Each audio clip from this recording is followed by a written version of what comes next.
Up. Mine's not quite as exciting as Mike's. I have to talk about certification, so it could be a little boring. Let's take a look if we got.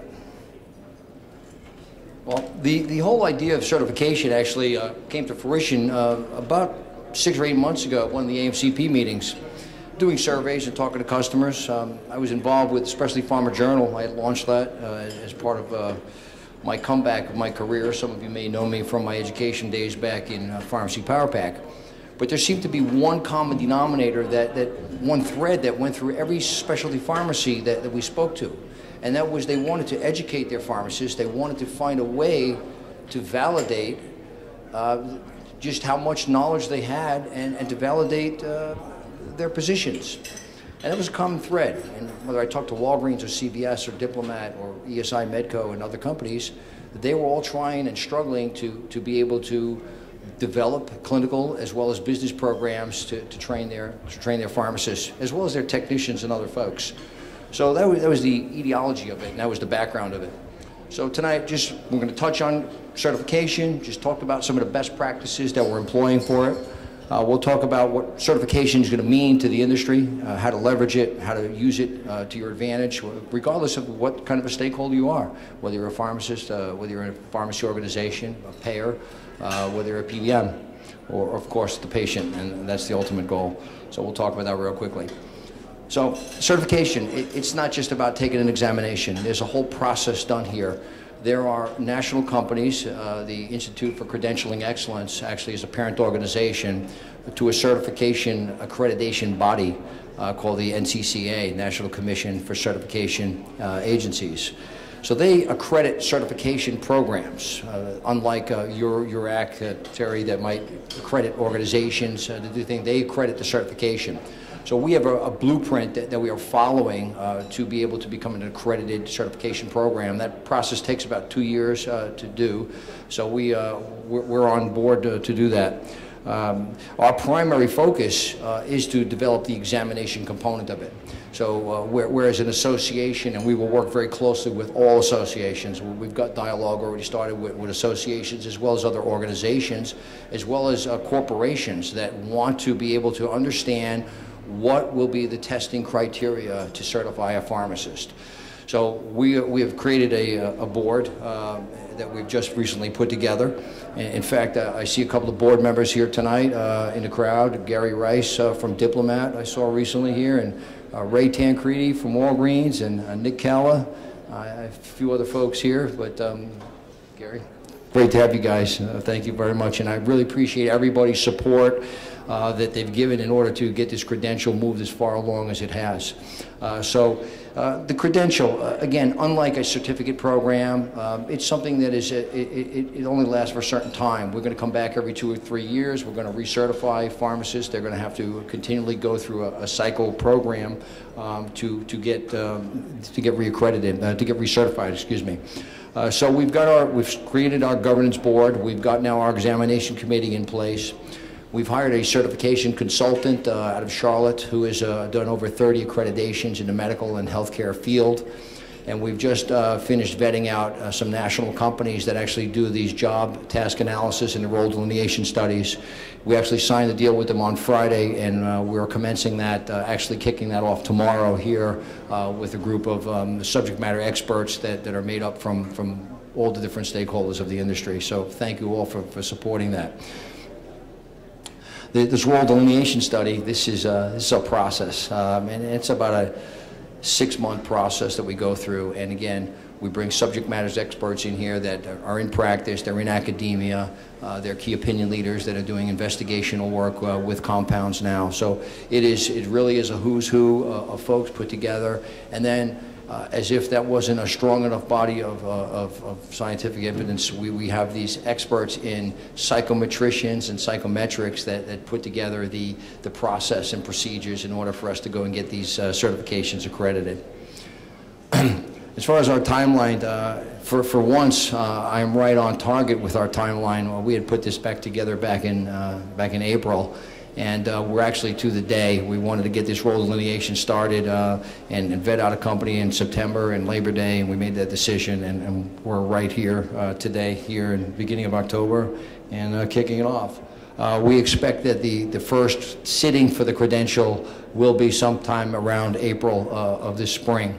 And we're hoping to have that ready, so catch some of the big specialty meetings that take place in the springtime. Hopefully Mike will be announcing the plans for NASP's spring and fall meetings shortly, and we're going to try to tie that into both that and other National Association venues so we can have a large body of pharmacists present. As I said earlier, it is a cycle. Eligibility requirements have not been set yet. This is something that the board will review.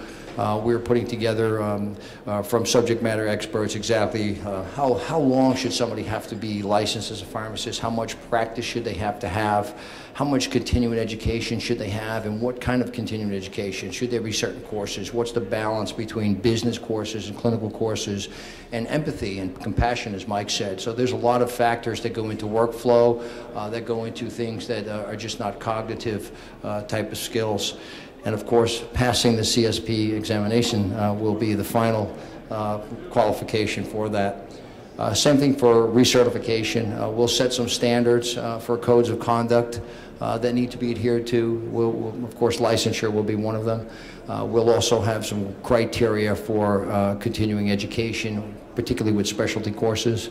And I hate to admit this, but I've been an educator, PowerPack and other companies all my life, and I always find myself scrambling in the last month before my license to get the CE credits done. So we're trying to now build something here that we can create a lifelong learning path for pharmacists and actually give them something that you don't just get your license every year, but we're going to give you some recognition for the education that you've got. And we're actually looking at sub-credentials potentially coming out beyond this first CSP credential, so that pharmacists could have further goals and further their education and their postgraduate degrees and can continue to expand their knowledge.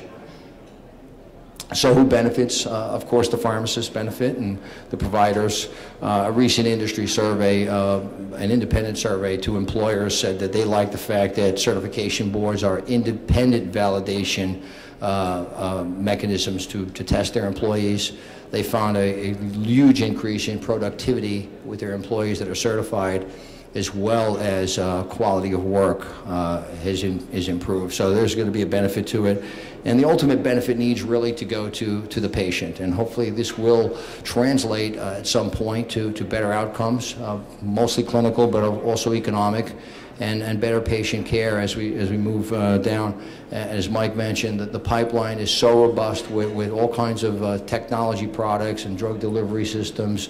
The next decade is going to be a very revolutionary period for the pharmacy organizations, and we hope that we can be there on the cusp of it, on the leading edge of it, and be with it, and hopefully grow, and hopefully some of you folks here will grow with it and with us. So we're looking forward to that.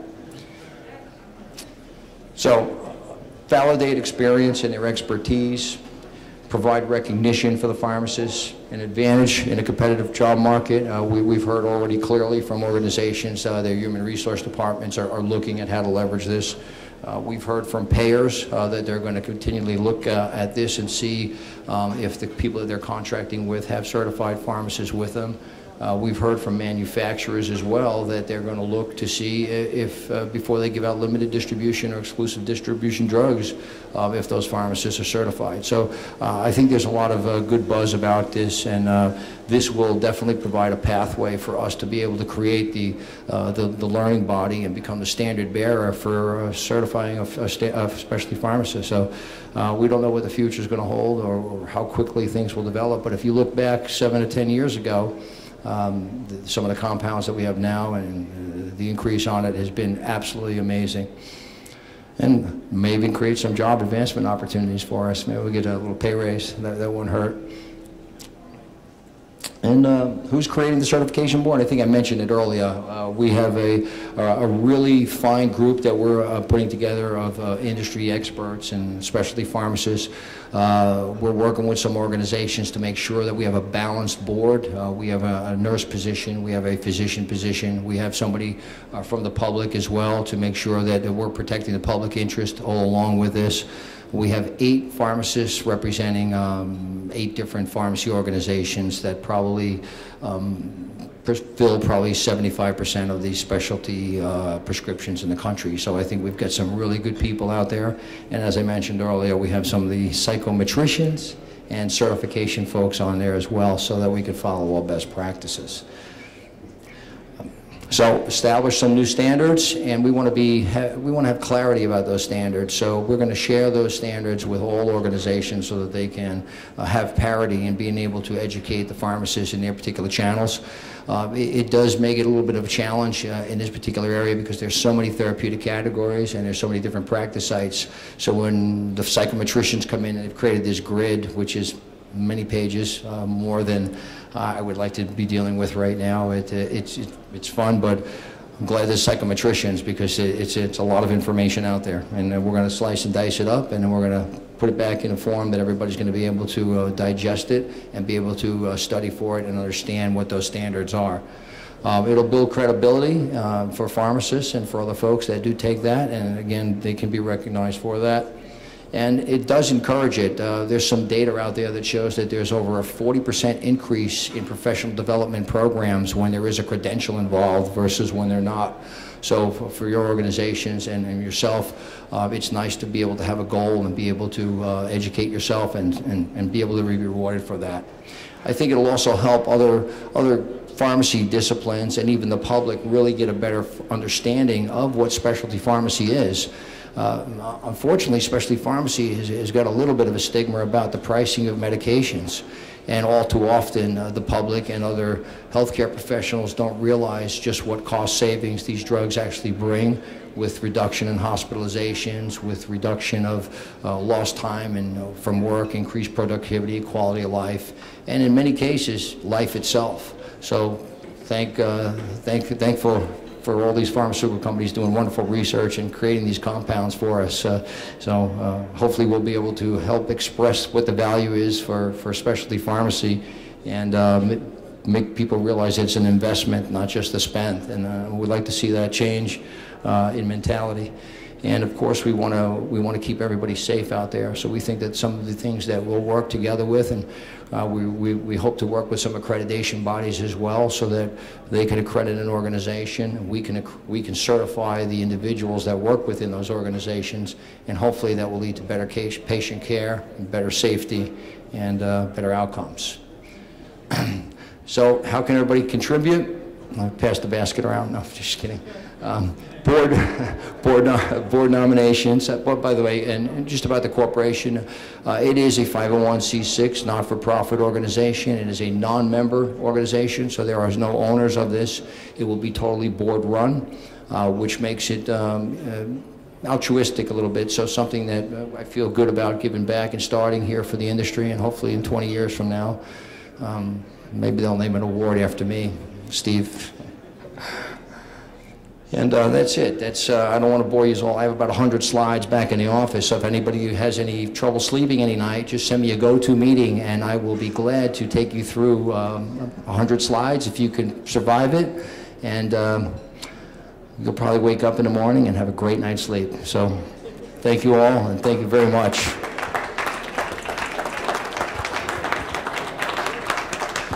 Mike? Just to close, I want to thank everybody for being here. Please don't feel like you have to leave. Enjoy more wine.